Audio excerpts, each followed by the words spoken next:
All right, good morning. Welcome to the second annual Cesar Chavez Week of Action Kickoff Conference.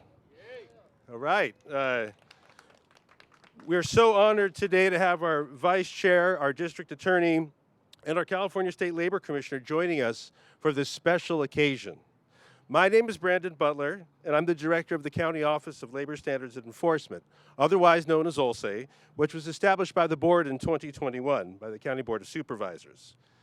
Now, as we reflect on Cesar Chavez's legacy, let us remember his courage, his determination, and unwavering commitment to improving the working conditions of agricultural workers and all workers generally.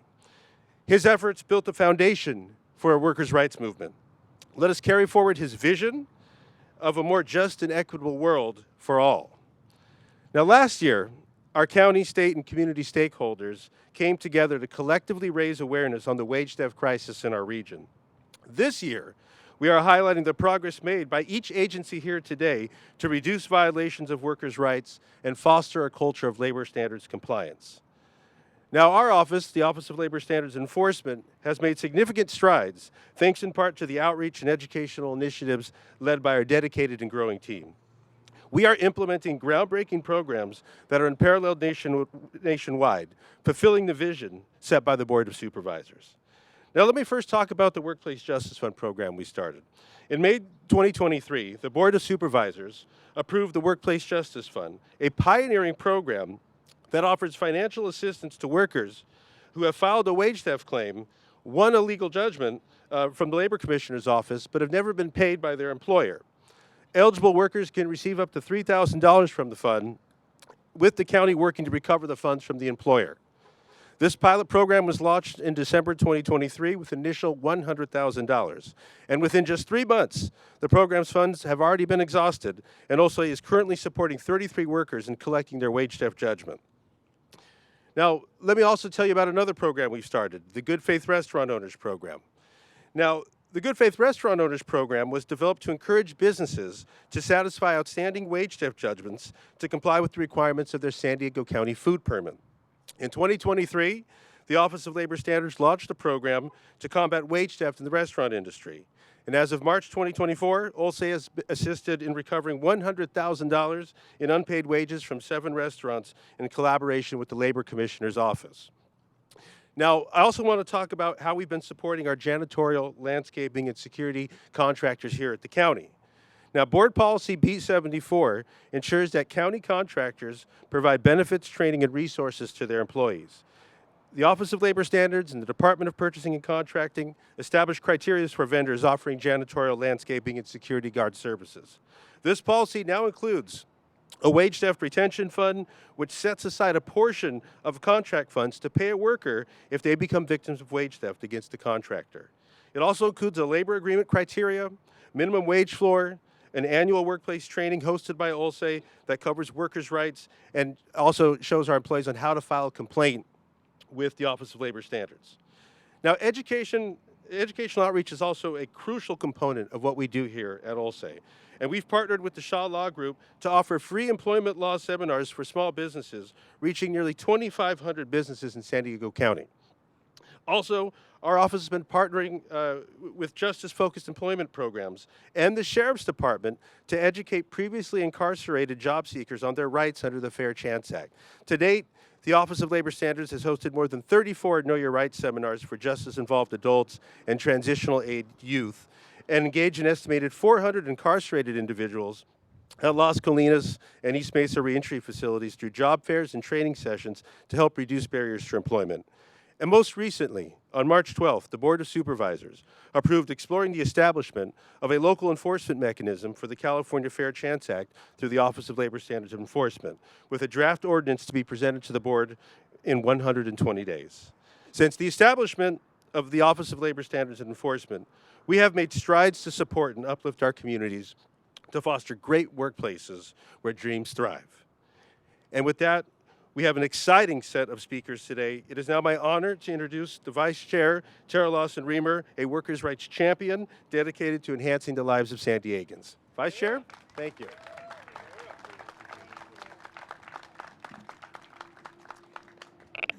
Thank you so much. It's great to be here. Thank you, Brandon. Great to be here with our District Attorney, Summer Steffens, Lilia Garcia-Bauer, our Labor Commissioner, Alor Calderon from the ERC, and so many other friends and partners. So thank you so much for coming.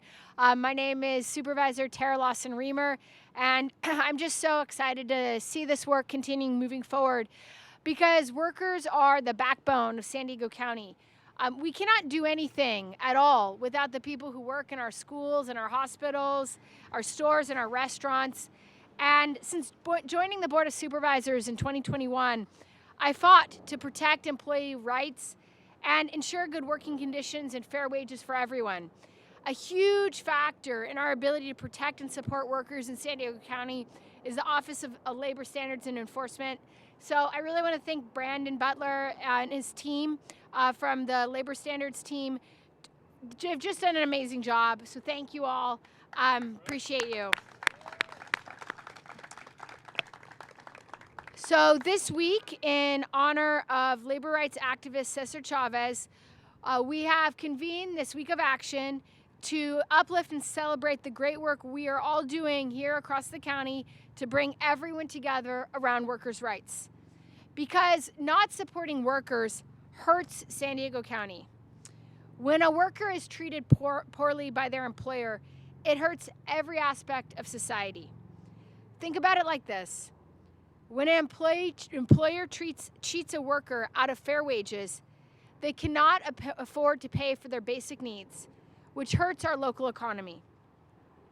When an employer does not provide proper health care for their workers, workers are forced to rely on government programs, which cost taxpayers even more. And when workers are not properly trained by their employers, they cannot advance to the next stage of their career, which hurts the next generation of workers trying to come up behind them. And when an employer does not provide a safe work environment for workers, it increases the risk of on-the-job injuries, which is harmful to a worker's health and to the business bottom line. So our Office of Labor Standards and Enforcement, OLSE, is now here to ensure that if these things do happen, if you are a victim, there is a place for you to go. So any worker who needs support, the county's Office of Labor Standards and Enforcement is here to help you. Thank you. So last December, we launched the Workplace Justice Fund, the first program in the nation to provide financial assistance to workers who have won a legal judgment after winning their case. We've seen 30,000 people served by OLSE since 2021. We've had nearly 2,000 San Diego County businesses trained on employment laws and helped more than 8,000 people who've called OLSE asking for information or legal assistance.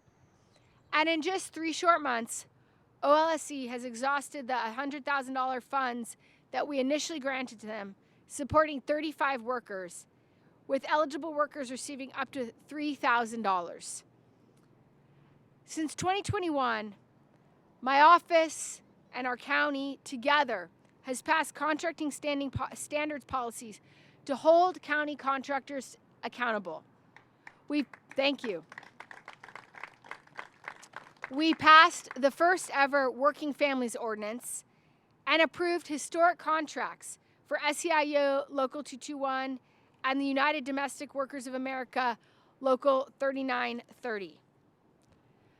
As I said at the beginning, workers are the backbone of a strong and vibrant San Diego County. It's our job as a community to help protect workers, and today we are a county that empowers our workers. I am proud to be here with you today celebrating the work of the Office of Labor Standards and Enforcement and all of us who've come together to celebrate and uplift the legacy of Cesar Chavez and fight for workers in San Diego County. So now it is my honor to turn it over to District Attorney Summer Steffens. Thank you.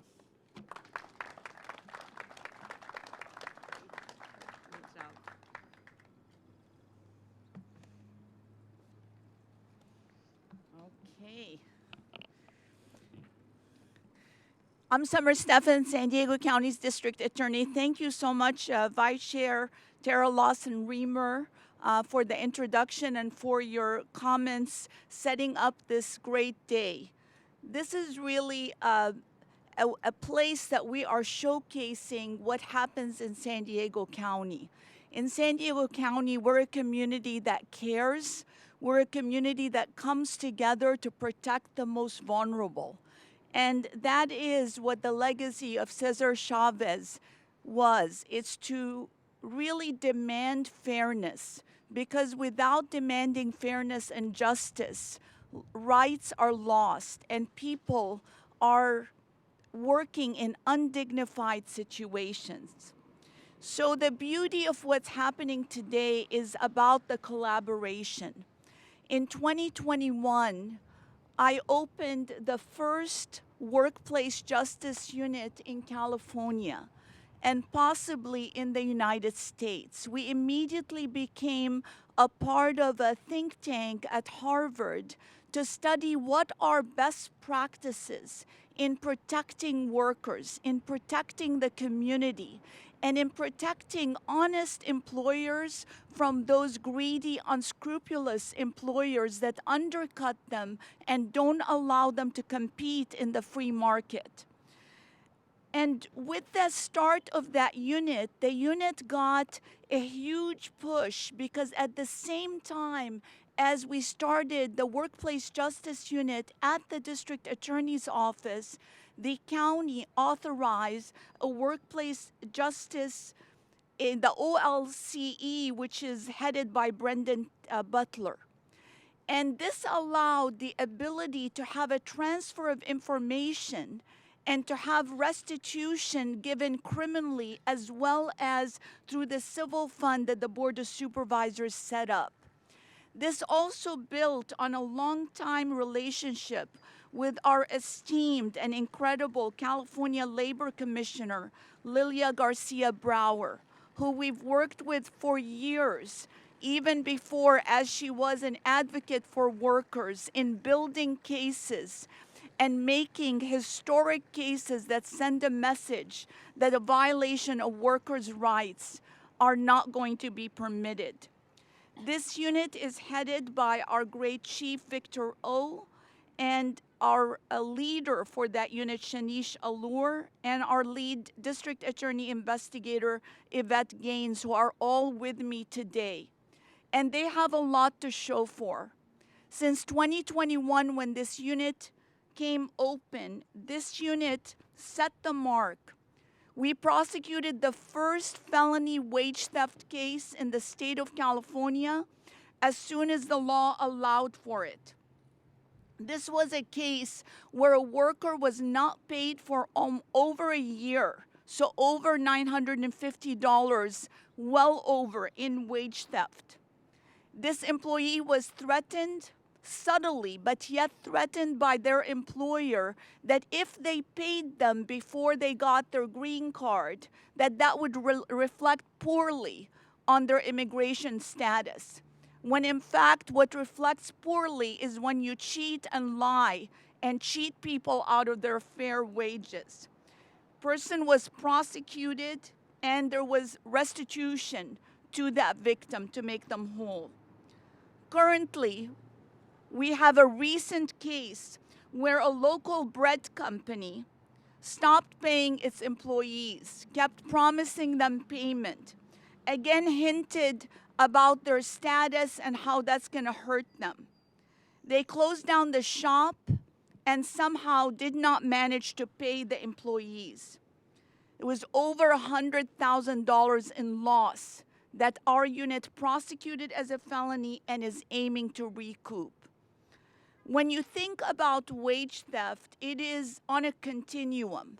You start with wage theft, wage abuses, not allowing somebody the dignity when they're counting the pennies to put food on the table for their children, buy them shoes as their feet grow. They're counting on those dollars. and you cheat them off of their wage theft by not paying minimum wage, by working them overtime, by not giving them breaks that they're entitled to, then you move all the way up to labor trafficking.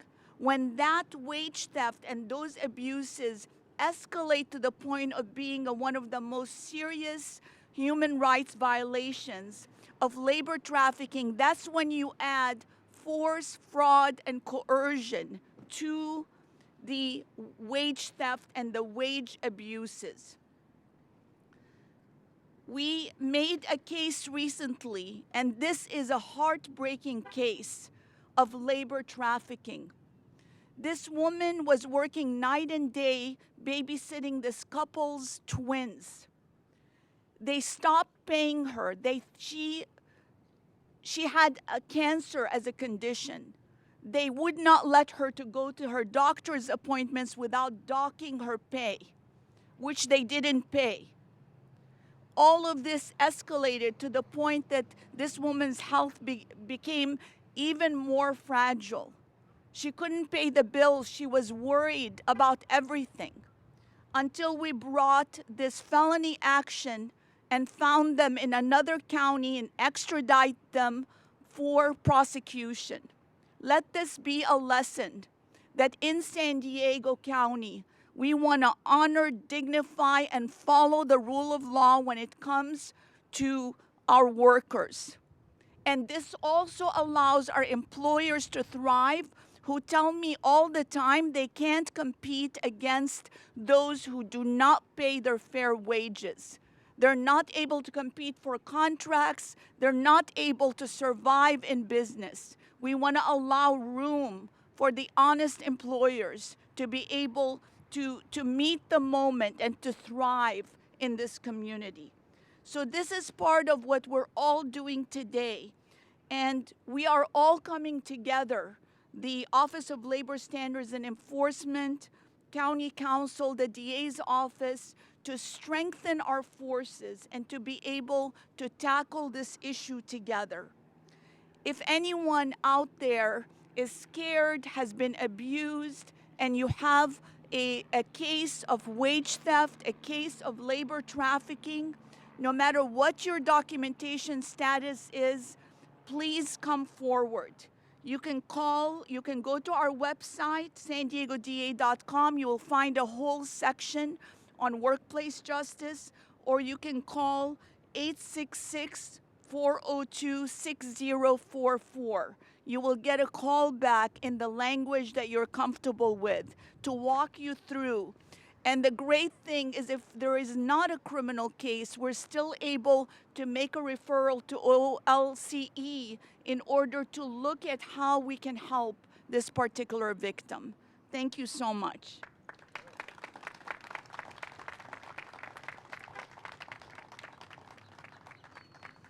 Thank you, DA Summer Steffens. Our next speaker is Sandra Cruz. She is our workplace justice applicant, and we're excited to have you all hear her story today. Sandra.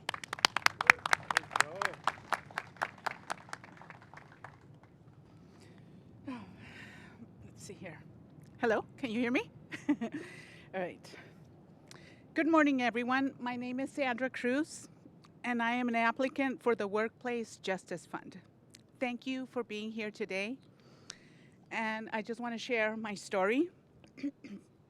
When I was 6 years old, my parents made the bold decision to move my 7 siblings from Mexico to the USA.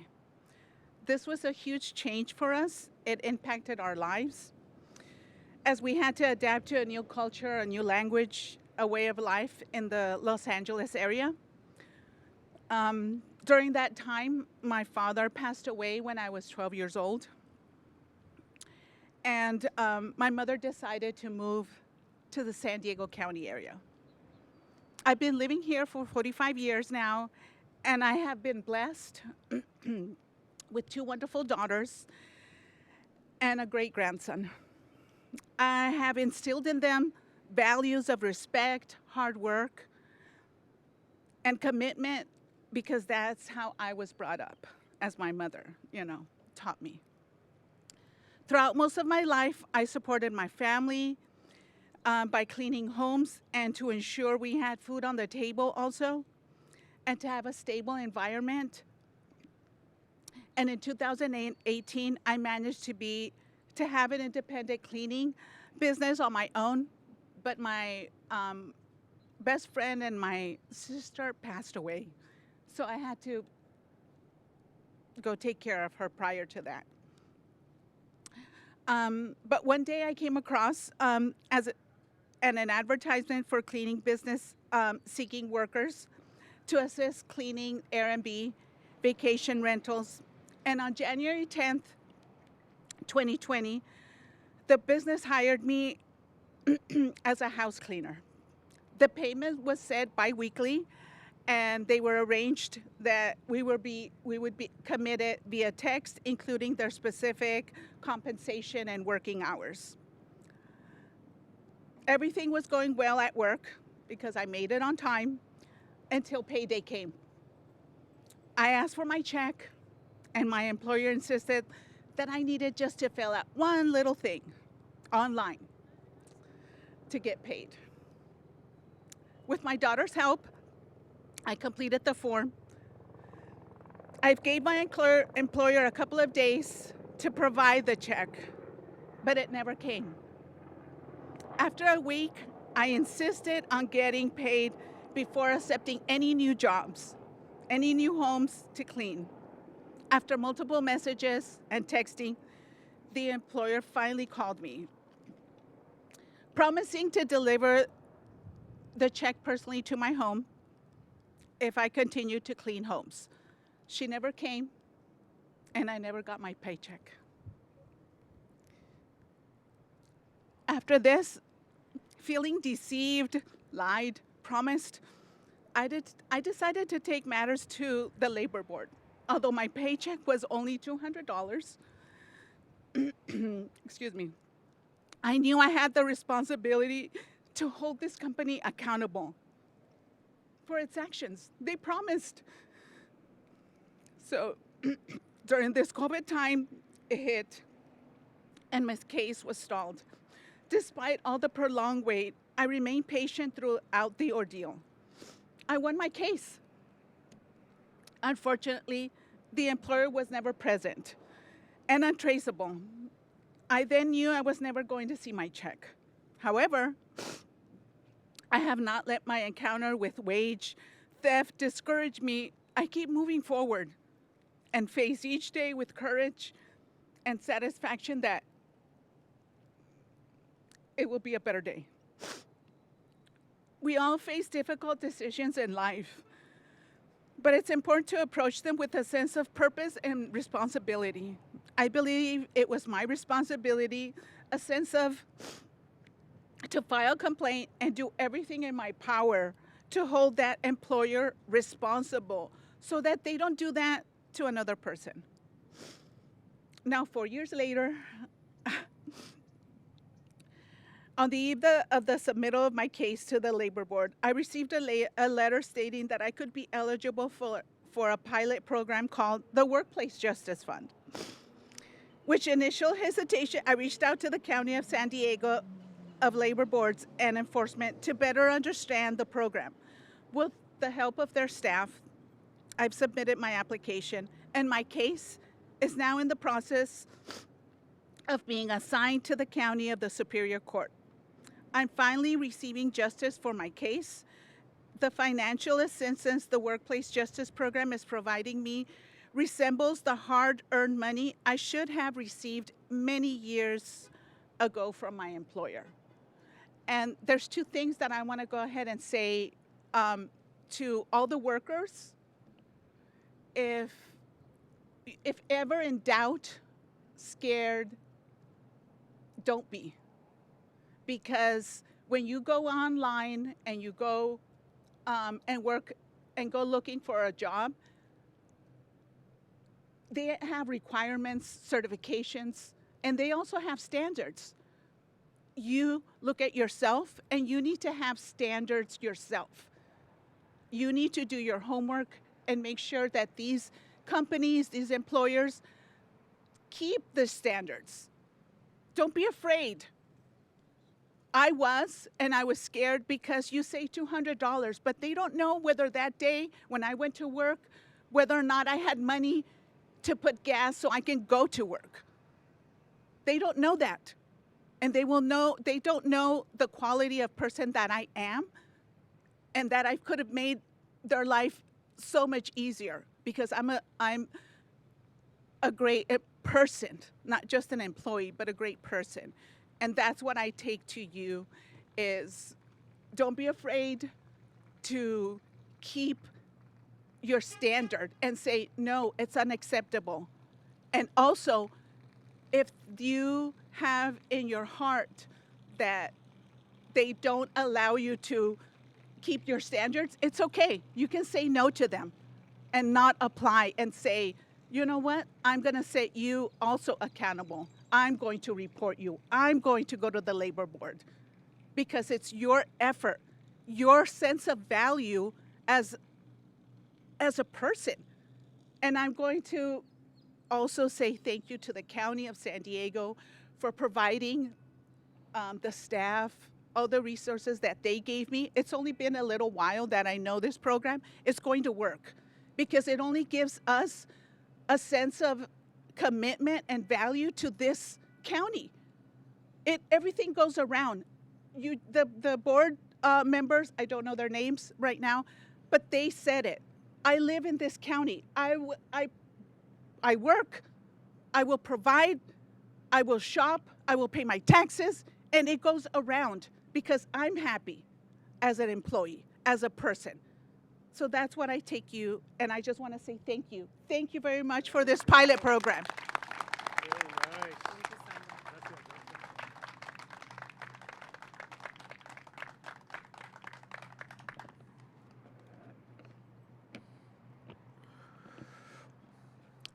Hauka Chicol. Alor Calderon Nichui Yei Ihan. My name is Lord Calderon. I am the director of the Employer Rights Center. And like last year, I began by acknowledging the care and attention that the Kumeyaay people did over 10,000 years over this land. So what I just said was, hello friends, how kachikul. Alor Calderon is, Nichui is my name is, and Iai Ihan is grateful. And grateful is what I am here to talk about, because we are very grateful at the Employer Rights Center that we are here. We are very grateful to the Kumeyaay that, like I said, took care of this land and allow us to have such a beautiful county and to enjoy such a gorgeous day today. But they also showed us a way. And they showed us a way that through community and through collaboration, it's how real change happens. It's how humanity gets preserved and reconnected in all of us.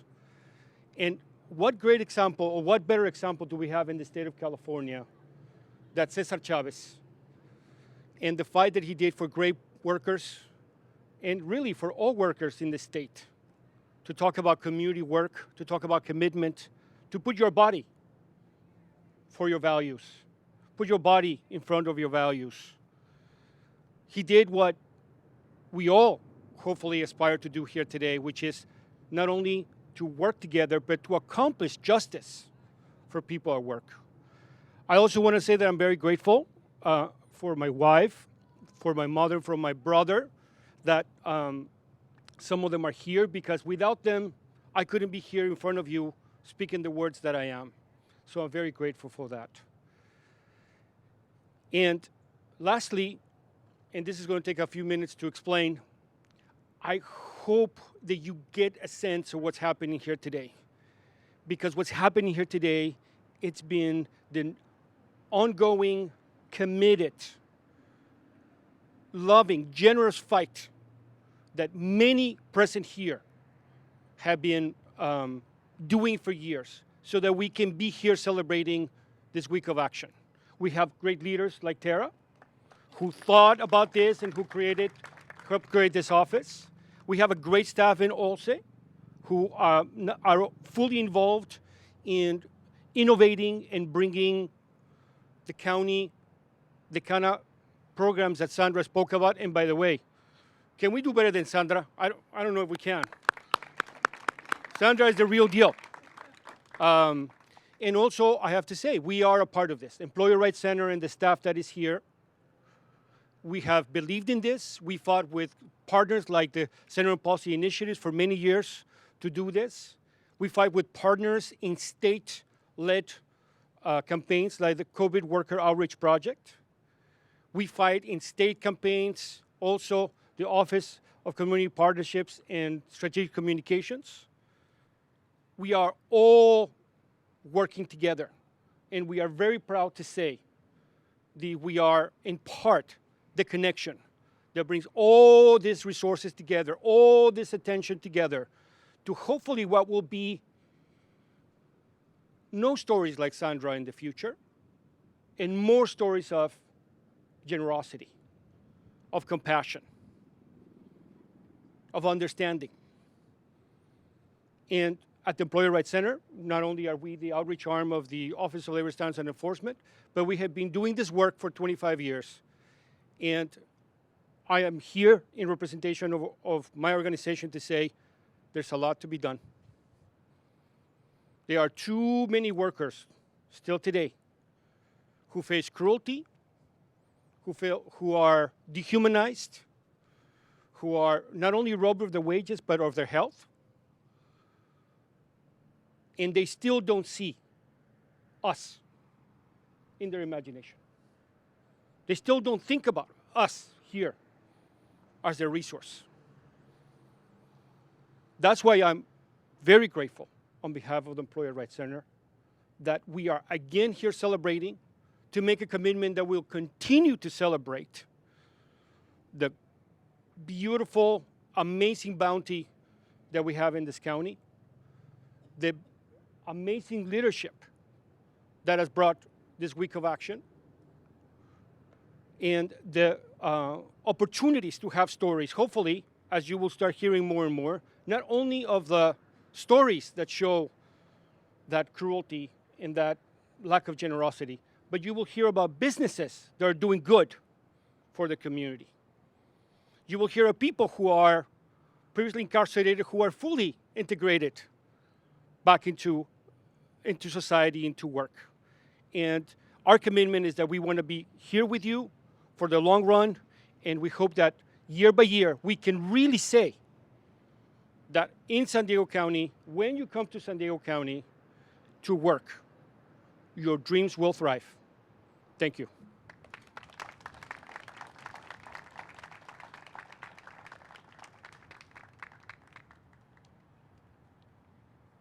At this time, I'd like to introduce our Labor Commissioner, Lilia Garcia-Brower.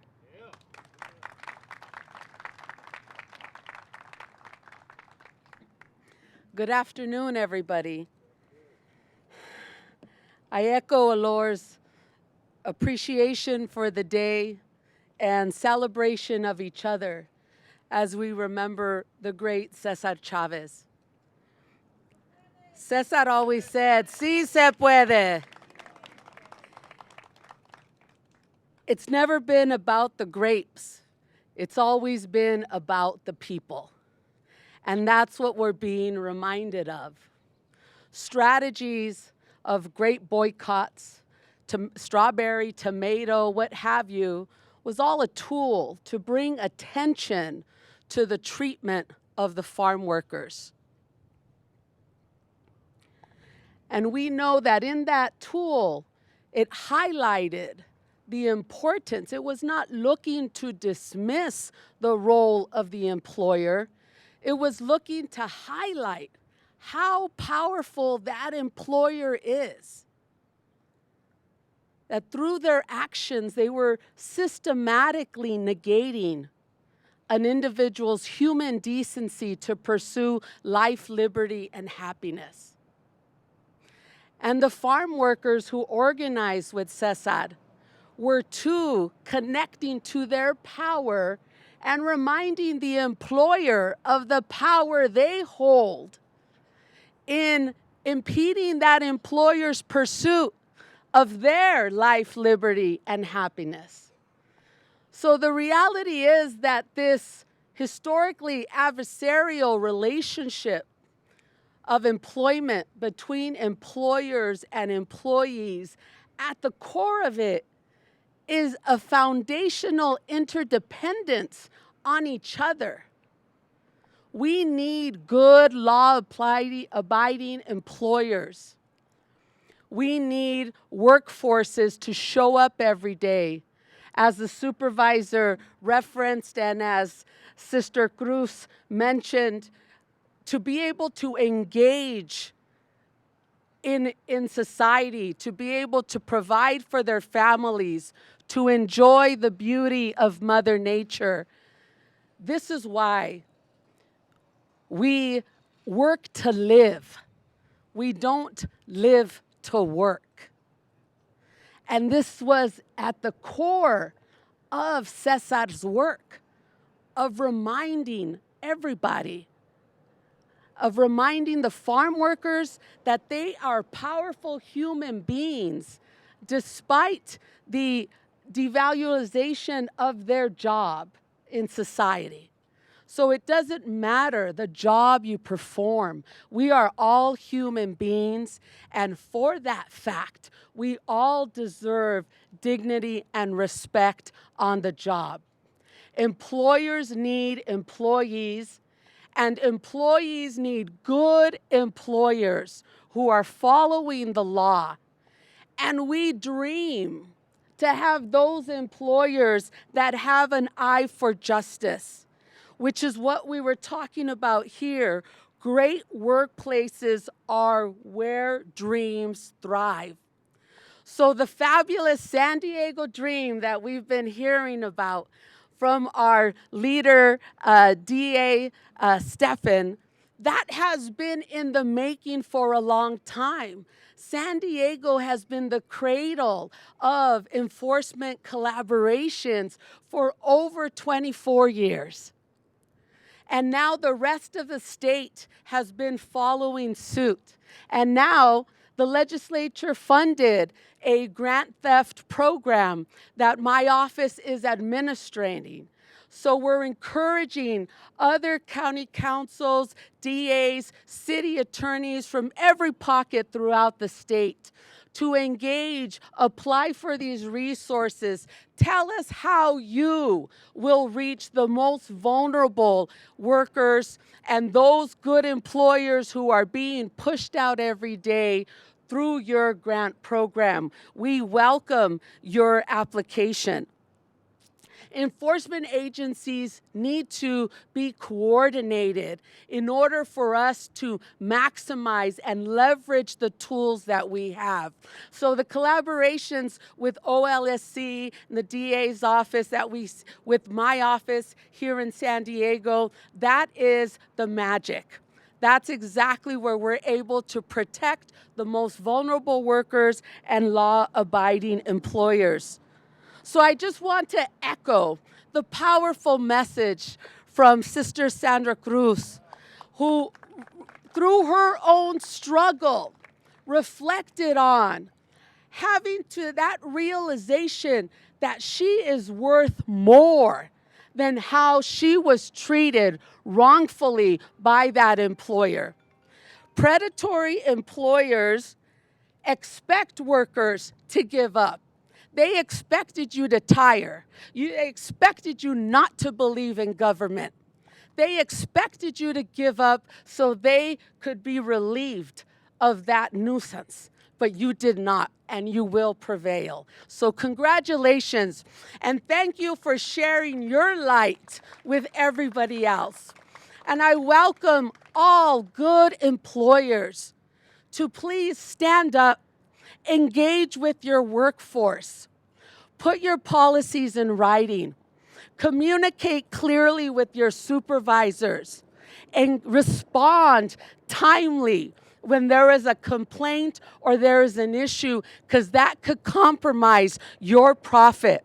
that compromises the satisfaction of your employees, which compromises the stability of your operation.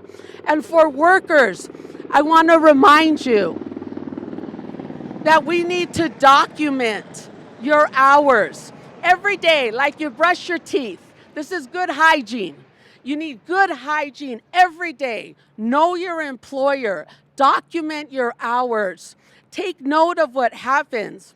And as Sister Sandra mentioned, that employer who is not responding to you, who doesn't want to give you all their information, who doesn't tell you how much you're being paid, reviews your duties, provides that training program, you should question if you truly want to provide your labor to that employer. Because what happens when that check doesn't come?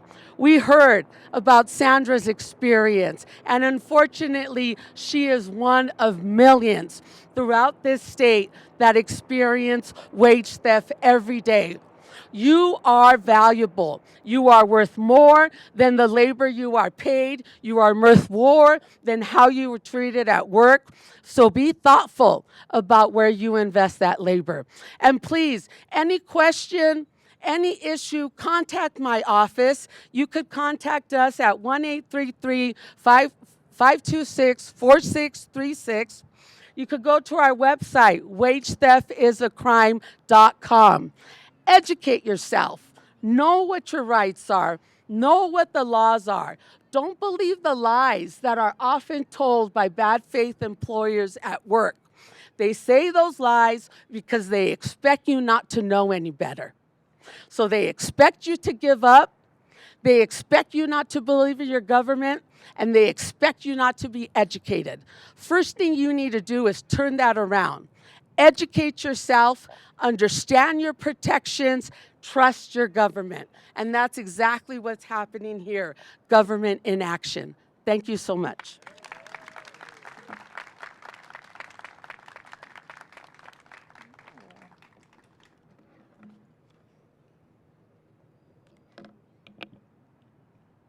I'm taller than everyone, so. Thank you, Vice Chair Tara Lawson-Remer, our District Attorney Summer Stephan, Labor Commissioner Lilia Garcia-Brower, Alora Calderon with the Employee Rights Center, Sandra Cruz, being here today and providing your comments. My name is Rachel Eichler. I'm the Deputy Director of the Office of Labor Standards Enforcement. Before closing, I want to thank our other key partners locally and across the nation.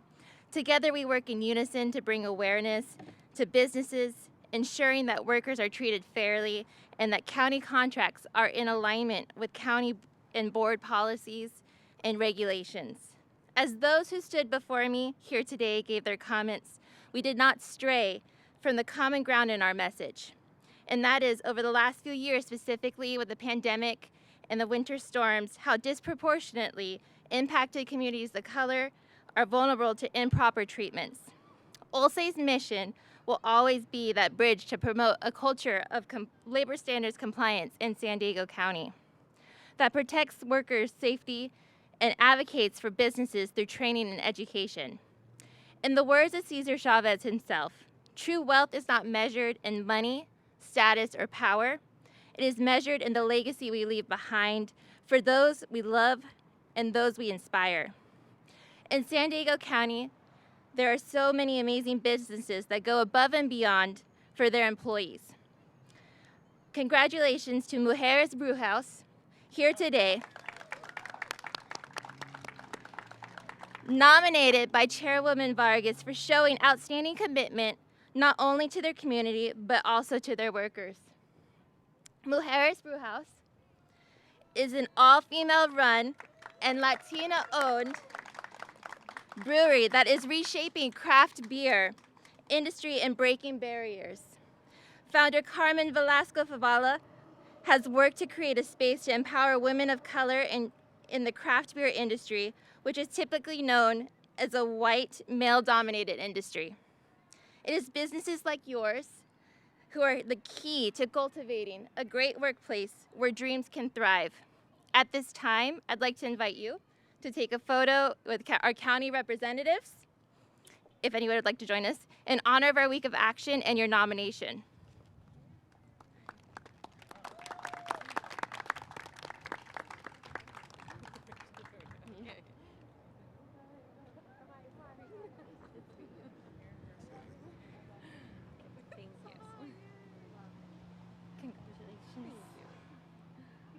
Thank you. And then also to say a few words.